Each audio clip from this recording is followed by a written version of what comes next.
अस्सलामुअलैकुम to everybody and welcome to Filmy Log. नाज़रीन, बॉलीवुड में कई सेलिब्रिटीज अपने स्टारडम में इस कदर खो जाते हैं कि कानून को भी अपने हाथ में ले लेते हैं, जिसकी वजह से बहुत सारे एक्टर्स को जेल की हवा खाते भी देखा गया। इस वीडियो में हम आपको उन्हीं कुछ एक्टर्स के बारे में बताएंगे जिनको सीरियस क्राइम की वजह से जेल जाना पड़ा। तो आपसे रिक्वेस्ट है कि वीडियो को एंड तक जरूर देखें। फरदीन खान। साल 2001 में फरदीन खान को ड्रग्स खरीदने के जुर्म में गिरफ्तार किया गया। फरदीन खान को मौका पर ही एक ड्रग डीलर से ड्रग्स लेते हुए पकड़ा गया था। पुलिस का अपने स्टेटमेंट में कहना था कि फरदीन खान के पास 9 ग्राम कोकेन मिली थी, जो कि कानून के मुताबिक एक हाई क्वांटिटी ऑफ ड्रग्स माना जाता है। गिरफ्तारी के बाद फरदीन खान को 5 दिन जेल में रखा गया और उसके बाद वो जमानत पर रिहा हो गए। कोर्ट की समाअत में फैसला फरदीन खान के हक में हुआ, जहां फरदीन खान के वकील ने मौक़िफ़ अपनाया कि फरदीन खान के पास सिर्फ 1 ग्राम ही ड्रग्स थे, जिसकी सजा 6 माह कैद या फिर नशे की आदत को खत्म करने के लिए रिहैबिलिटेशन सेंटर जाना होता है। ये केस तकरीबन 11 साल तक चला और एंड में फरदीन खान जेल जाने से बच गए, क्योंकि फरदीन खान ने कोर्ट की कंडीशन के मुताबिक रिहैबिलिटेशन सेंटर जाने का फैसला किया।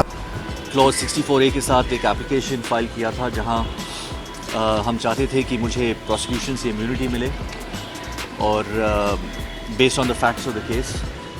और आज जज जी सनप ने वो ऑर्डर एक्सेप्ट किया है और पास किया है और उन्हें मुझे इम्यूनिटी दी है अंडर 64A, और उसके लिए मैं बहुत बहुत ग्रेटफुल हूँ उनको। एक आखिरी सवाल कि आज आपको जो भी राहत मिली है उसमें एक शर्त ऐड किया है कि अभी इसके बाद इस तरीके से कभी भी कोई मामला आता है तो उसके साथ ये भी मामला ओपन हो जाएगा। तो क्या होप करते हैं कि इसके बाद किसी तरीके से इस तरीके से मामला। आप कैसे सवाल पूछ रहे हैं? ये कोई सवाल पूछने का है कि आप ये सवाल ठीक समझते हैं? एक शर्त जो ऐड किया है, हाँ, वो ऑब्वियसली शर्त तो ऐड करेंगे।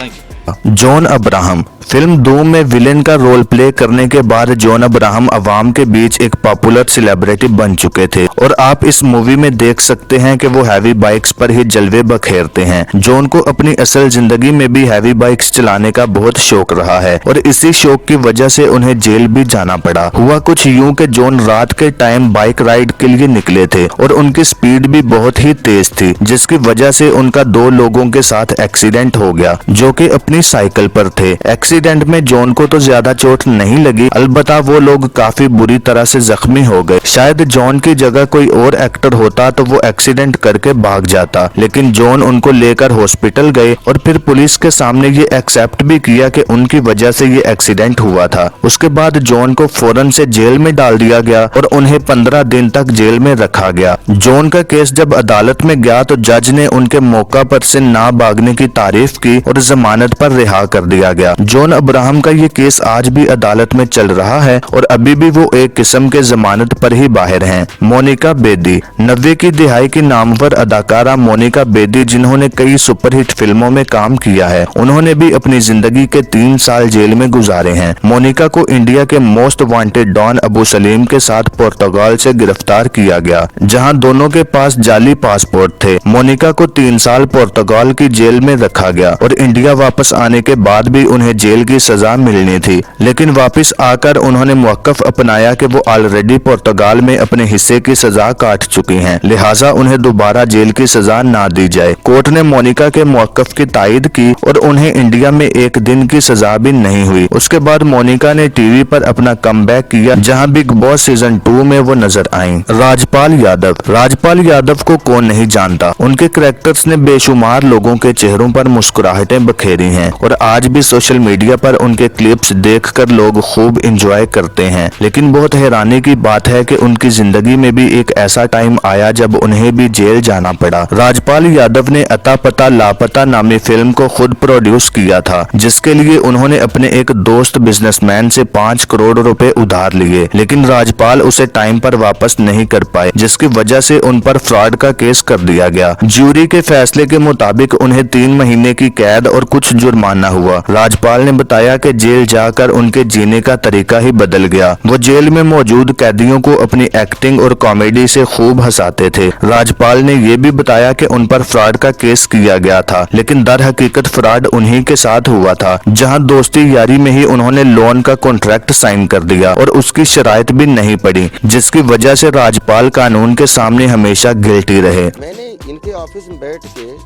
जो वर्बली हमारी इनकी डिस्कशन हुई थी उस पे ही हमने साइन किए। इन्होंने अंदर क्या क्या लिखवाया वो असल में, अगर क्योंकि हम जब फिल्में करते हैं तो हमारा मैनेजर या सब लोग बैठ के उसकी प्रॉपर छानबीन करते हैं। क्योंकि ये शाहजहांपुर के लोग थे तो मैंने अपने मैनेजर को भी मना कर दिया, सबको मना कर दिया और मैंने इन पे अंधा विश्वास करके इनके ऑफिस में बैठ के साइन किए।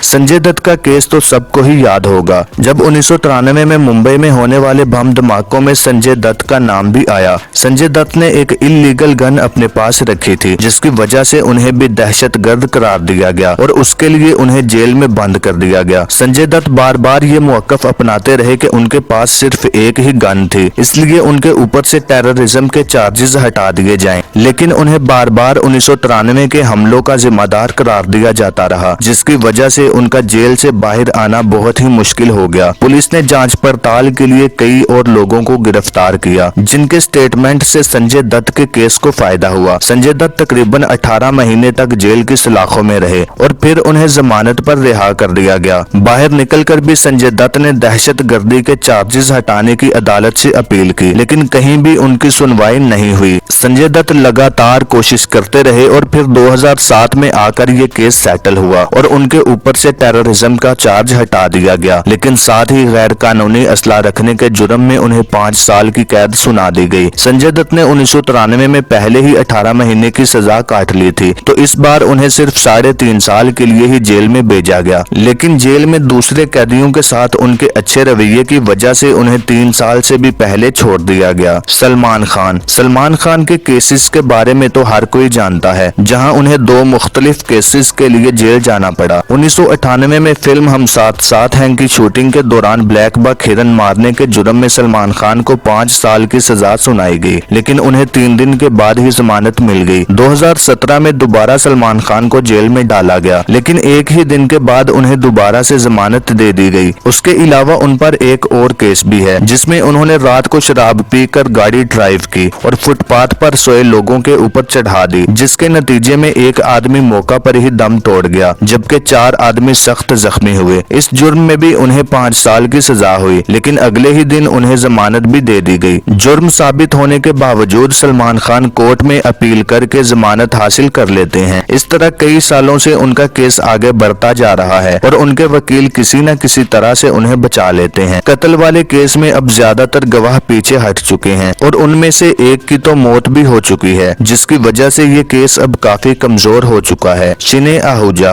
अदाकार शिने आहूजा ने फिल्म गैंगस्टर से खूब शोहरत हासिल की और उसके बाद वो इंडिया के मोस्ट डिमांडिंग एक्टर बन गए, लेकिन जब उनके घर में काम करने वाली औरत ने उन पर रेप का इल्जाम लगाया तो उसके बाद उनका करियर तकरीबन तबाह ही हो गया। 2009 में पुलिस ने शिने को रेप केस में गिरफ्तार किया और उन्हें 3 महीने तक जेल में रखा गया। शिने ने हमेशा अपने आप को बेगुनाह बताया, लेकिन मीडिया ने हमेशा ही उनको एक रेपिस्ट के तौर पर ही दिखाया, जिसकी वजह से दुनिया की नजर में उनका इमेज बहुत ही खराब हो गया। कुछ महीने बाद उस नौकरानी ने केस वापस ले लिया और अदालत में शिने के खिलाफ जो एविडेंस पेश किया गया था वो भी झूठा साबित हो गया, जिसकी वजह से शिने जेल से बाहर आ गए। बाहर आने के बाद शिने ने फिल्मों में वापसी करने की कोशिश भी की, लेकिन कोई भी उनके साथ काम करना नहीं चाहता था। सूरज पंचोली का बॉलीवुड और फिल्मी करियर अभी शुरू भी नहीं हुआ था जब उनका नाम अदाकारा जिया खान की खुदकुशी के साथ जोड़ा गया। जिया खान ने खुदकुशी करने से पहले एक लेटर भी छोड़ा, जिसमें उन्होंने सूरज पंचोली का नाम मेंशन किया और लिखा था कि वो उनकी वजह से ही खुदकुशी कर रहे हैं, क्योंकि सूरज पंचोली ने उन्हें प्रेग्नेंट करके छोड़ दिया था। सूरज उस वक्त 21 साल के थे और उन्होंने 1 महीना जेल में गुजारा। सूरज ने एक इंटरव्यू में बताया कि उन्हें इस केस में फंसाया जा रहा है, क्योंकि जब इन्वेस्टिगेशन हुई थी तो उस वक्त भी उन पर कोई सीरियस चार्जेस नहीं लगे थे, जिसकी वजह से उन्हें जमानत भी दे दी गई थी। The struggle for me is not 4 years because I waited at home.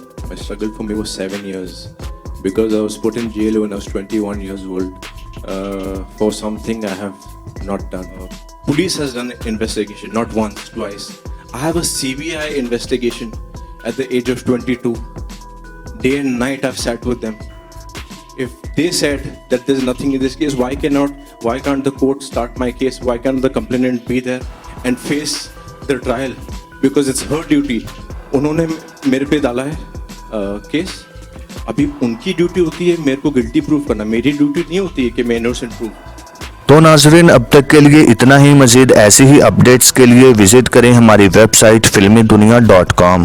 नाजरीन, अगर आपको ये वीडियो अच्छी लगी तो वीडियो को लाइक और शेयर जरूर करें और मेरे दोनों चैनल्स को सब्सक्राइब करके साथ में लगे घंटी के निशान को दबा दें। मेरे दूसरे चैनल इल्मी लॉग का लिंक आपको इस वीडियो की डिस्क्रिप्शन में और इस वीडियो के एंड पर मिल जाएगा। इस चैनल पर आपको बहुत ही इंफॉर्मेटिव वीडियोस मिलेंगी।